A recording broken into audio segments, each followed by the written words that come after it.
Jet skis. They're fun as fuck, ain't they? Although, the fun levels do reduce slightly when Ningpoo rides it so hard that the engine taps out halfway to f***ing Pangar. Have no power, darling. The immense strength of her freakish man grip was so intense that she even managed to snap the bloody handlebar clean in half. Exactly. We test fuel, so why? Anyway, riding a jet ski that's losing power with half a handlebar is harder than fending off Ningpoo's constantly erect trouser cobra. So we sacked off our trip to the beachside massage parlour and towed the 1980s custard coloured wave munching Kawasaki X2 jet ski back to base for a proper seeing to. You may as well sit back, crack open a beer and have a watch as we tear into the carburetor and whack some new love handles onto Ningpoo's favourite ride.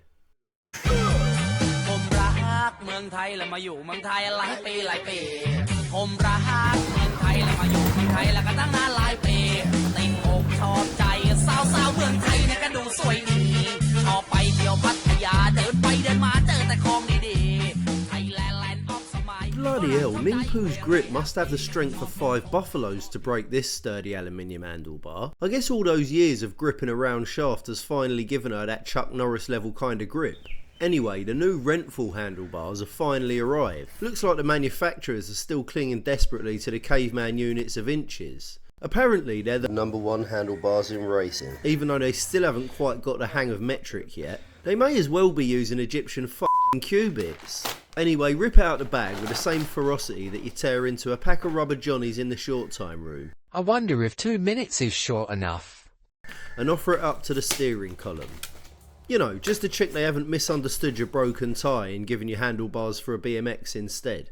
Yeah, that seems okay. Hopefully Ningpoo's bear grip won't tear this one in half quite as quickly. Now pay attention to this bit because it's pretty complicated. Take the ignition off by undoing these 2 screws. I guess that's it, the ignition pretty much does the rest itself. The bars are held on by a clamp with 4 bolts as you can see here. Probably M10s, maybe M12s, who's checking? Nobody's checking. Rip those suckers out, but don't forget to retrieve the top of the dainty clamp that you clumsily drop into the steering column with your big old sausage fingers. I slapped the new bars into the clamp and did the bolts up and tight, just enough to hold them steady, but not so tight that they're crushing the tube like Ningpoo crushes her victims between her eye and thighs on Friday nights. You like it, darling? Oh, it hurts. Then I carefully eyeball them to what is almost certainly the completely wrong angle of f*** degrees, and then I crank the bolts up to the manufacturer's recommended torque setting of VFT. Next up, remove the throttle from the snapped carcass of the old bars and very loosely attach it to the new beefier Ningpoo proof replacement. A good tip here is not to check the camera so that it's perfectly positioned to film absolutely nothing useful whatsoever. Then throw the ignition back on, again making sure the camera can't see what the fuck is going on. Tighten up all the screws and pretend it was all a smooth, seamless professional install. The grips off the old bars are corroded as fuck. Looks like they've been used to stir acid baths. Can't put them back on, but where am I going to get another set of grips at such short notice? What? It'll probably take them 3 weeks to notice they're missing anyway.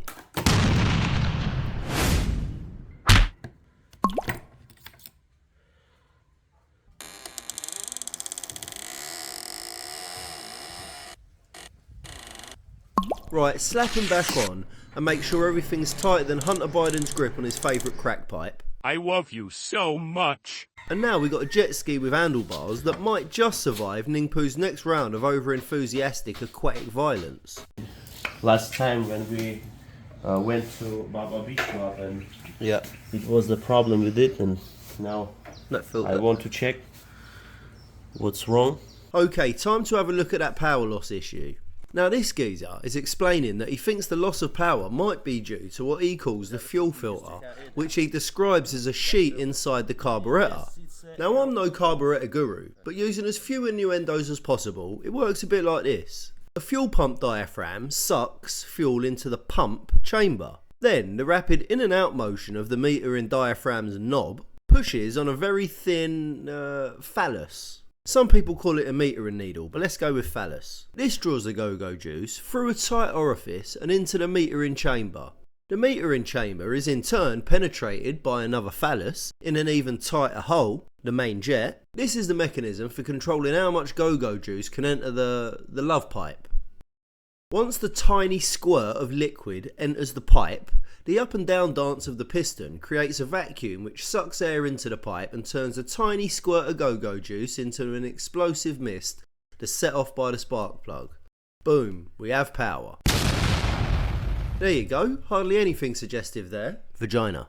So, when this geezer says sheet in the fuel pump, I think he's talking about the clear diaphragm inside the pump. We'll have a poke around in there in a bit, but first let's yank off this carburetor. Take off the air filter cover and remove the air filter. Then there's a couple of long bolts holding the whole assembly onto the intake pipe. Take them out.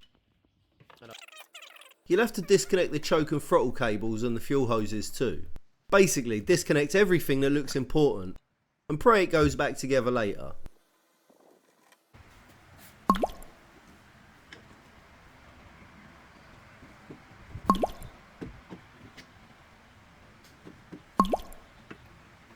Once you've liberated the carburetor, pull it out and slap it on the table. Put it in the recovery position with the fuel pump side facing up and whip out these 4 screws. Check the diaphragm, give it a clean and make sure there's no water, dirt or bits of grit blocking the movement of fuel into the different parts. Once you've given it a once over and made sure there's no gremlins in there waiting to ruin your day, lube up the bolts and put them back in. Now let's flip this hunk of metal over and open up the metering chamber. You're looking for any blockages in the aforementioned orifices or stuck needles. Basically anything that would stop the go-go juice from flowing. Give it a good spray up with your brake cleaner to make sure the liquid motion can get where it needs to go. And again, make sure there's no bits of shit hiding in there. This jet ski could definitely do with having all the diaphragms and gaskets replaced, but as we live in the real world where nobody actually has those things lying around, a solid clean will have to do. Once you've done the main diaphragm, lube up the bolts again and throw them all back in. Now it's time for reassembly. Do everything you just did, but in reverse and with slightly more unwarranted confidence. Hopefully you can remember which fuel hose goes where. No point making a note of them beforehand, more fun to play fuel hose roulette. Throw the carburetor at the intake manifold, bolt the air filter assembly back on and reconnect the throttle and choke cables. Before you chuck the air filter back in, give it a good spray up with a can of Ningpoo's Love Juice. Then slap on the cover like you're sealing the Tupperware lid from hell using the torque setting of until your shoulder clicks newtons. Then make sure the fuel cap's tighter than a Scotsman's wallet and fire the bitch up.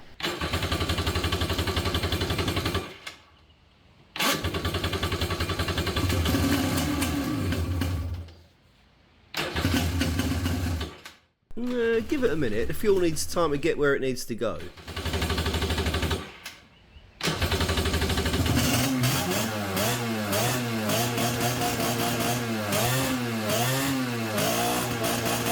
But when it does, oh baby, I love that wondrous sound you get out of old 2-stroke engines. I can't quite put my finger on it, but it's a kind of glorious cacophony of mechanical inefficiency, mixed with a harmony of old rattles and melodies of playful raw power.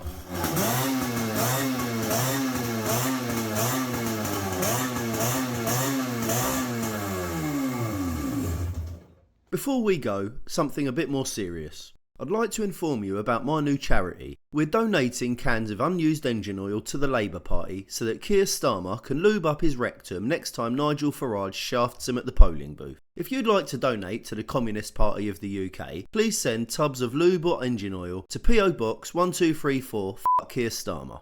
Alright lovely people, I hope you enjoyed that 10 minutes of utter bollocks. If you found that foray into aquatic death machines in the slightest bit entertaining, fuel pump that like button, replace the subscription handlebars, share it with your favourite short time room. I'm not a sex tourist. I'm just a tourist who likes sex. And stay tuned for the next instalment of Fixing Rusty Stuff. Thailand edition